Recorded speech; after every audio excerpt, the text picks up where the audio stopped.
నమస్కారం. ఈరోజు మనము ఓ అద్భుతమైన, శక్తివంతమైన టెక్నిక్ గురించి మాట్లాడుకుందాం.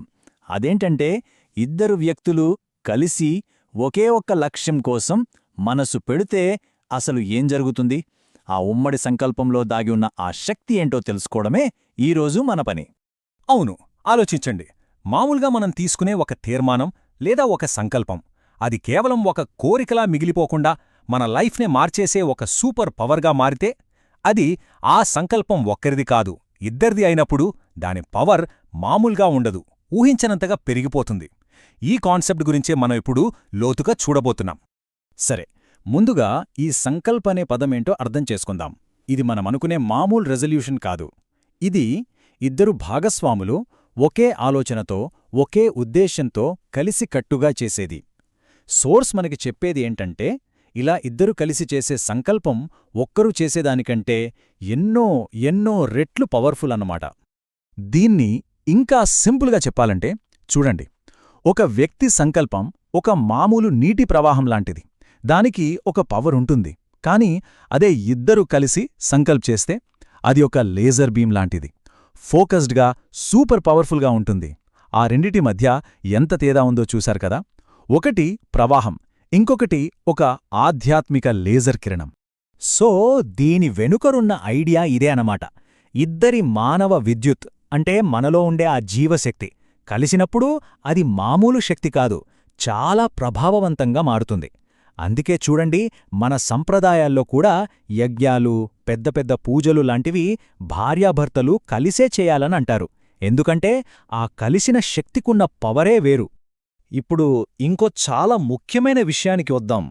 మనముండే ఇల్లు, అది కేవలం ఇటుకలు, సిమెంటుతో కట్టిన గోడలు కాదు, అస్సలు కాదు. సోర్స్ ప్రకారం అది ఒక పవర్ హౌస్, అంటే శక్తిని ఉత్పత్తి చేసే ఒక కేంద్రం. ఈ ఐడియా గురించి పండిట్ శ్రీరామ్ శర్మ ఆచార్య గారు ఎంత బాగా చెప్పారో చూడండి. ఒక ఇంట్లో వెలుగు రావాలంటే కరెంట్లాగా పాజిటివ్, నెగటివ్ అనే రెండు పోల్స్ కలవాలి. అంటే అర్థమేంటి?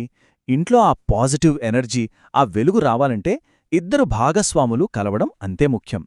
వాళ్ళిద్దరూ కలిస్తేనే ఆ ఇల్లు నిజంగా ఓ పవర్ హౌస్ అవుతుంది. సరే, ఇదంతా బాగుంది. కానీ ప్రాక్టికల్గా ఇది ఎలా పనిచేస్తుంది? స్టెప్ బై స్టెప్ చూద్దాం. ఫస్ట్, ఇది మన చుట్టూ ఒక పవర్ఫుల్ ఎనర్జీ ఫీల్డ్ని క్రియేట్ చేస్తుంది. అంటే ఒక ఆరా లాంటిదన్నమాట. ఆ ఫీల్డ్ ఎంత స్ట్రాంగ్గా ఉంటుందంటే ఫెయిల్యూర్ అనేది దాదాపు అసాధ్యమైపోతుంది. అంతేకాదు, యూనివర్సల్ పవర్స్, అంటే సిద్ధులు అంటారు కదా, వాటి సపోర్ట్ కూడా మనవైపు ఆకర్షించబడుతుంది. చూడండి, ఇదేదో మనం ఊహించుకోవడం లేదా కోలికలు కోరుకోవడం లాంటిది కాదు. ఇది ఒక సైన్స్, ఒక స్పిరిచువల్ ఇంజనీరింగ్. దీనికి ఒక పర్ఫెక్ట్ ప్రాసెస్ ఉంది. ఇప్పుడు మనం ఆ ప్రాసెస్ ఏంటో చూడబోతున్నాం. ఈ ప్రాసెస్ పేరు 5 మినిట్స్ ఐక్యత. చాలా సింపుల్. నంబర్ 1, ఒకరికొకరు ఎదురుగా కూర్చోవాలి. నంబర్ 2, చేతులు పట్టుకోవాలి, ఎందుకంటే ఇది మీ ఇద్దరి మధ్య ఎనర్జీ సర్క్యూట్ని పూర్తి చేస్తుంది. నంబర్ 3, కళ్ళు మూసుకోవాలి. నంబర్ 4, ఇప్పుడు ఇద్దరి హృదయాల మధ్య ఒక గోల్డెన్ లైట్, ఒక బంగారు కాంతి ప్రవహిస్తున్నట్లు బలంగా ఊహించుకోవాలి. ఫైనల్గా నంబర్ 5, మీ లక్ష్యం ఏదైతే ఉందో అది ఇప్పటికీ నిజమైనట్టుగా మనసులో సైలెంట్గా రిపీట్ చేసుకోవాలి.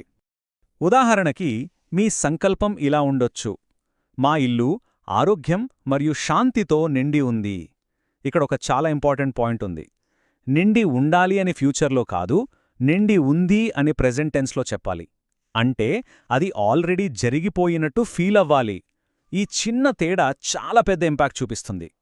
అయితే ఇంత పవర్ఫుల్ టెక్నిక్కి ఎంత టైం పడుతుంది అనుకుంటున్నారు? ఎక్కువ కాదు, జస్ట్ 5 నిమిషాలు. రోజులో ఒక 5 నిమిషాలు చాలు ఈ అద్భుతమైన మార్పును స్టార్ట్ చేయడానికి. అయితే ఇక్కడొక చాలా ముఖ్యమైన వార్నింగ్ ఉంది. చాలా జాగ్రత్తగా వినాలి. ఇంత శక్తివంతమైన టెక్నిక్ని ఎట్టి పరిస్థితుల్లోనూ స్వార్థం కోసంగాని, వేరే వాళ్లకి హాని చేసే లక్ష్యాల కోసంగాని అస్సలు వాడకూడదు. ఇదొక క్రిటికల్ రూల్. మరి దీని అసలు ఉద్దేశమేంటి? సింపుల్.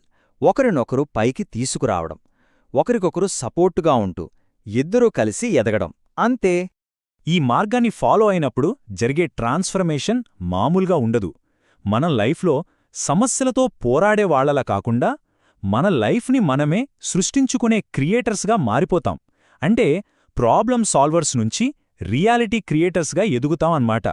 సోర్స్ ఏం చెబుతోందంటే ఒక జంట ఎప్పుడైతే ఇలా సంకల్పయుక్త అవుతుందో, అంటే సంకల్పంతో పూర్తిగా ఒకటైపోతుందో, అప్పుడు వాళ్ళ అవసరాలు తీర్చడానికి ఈ యూనివర్సే తనని తాను మార్చుకోవడం మొదలుపెడుతుంది. అవకాశాలవే వెతుక్కుంటూ వస్తాయి. సో ఫైనల్గా ఒకే ఒక ప్రశ్నతో దీన్ని ముగిద్దాం. ఒక ఉమ్మడి సంకల్పం, ఇద్దరు వ్యక్తులు మనస్ఫూర్తిగా ఒకటిగా మారిచేసే సంకల్పం అసలు దేన్ని సృష్టించగలదు? దానికున్న లిమిట్స్ ఏంటి? ఒక్కసారి ఆలోచించండి.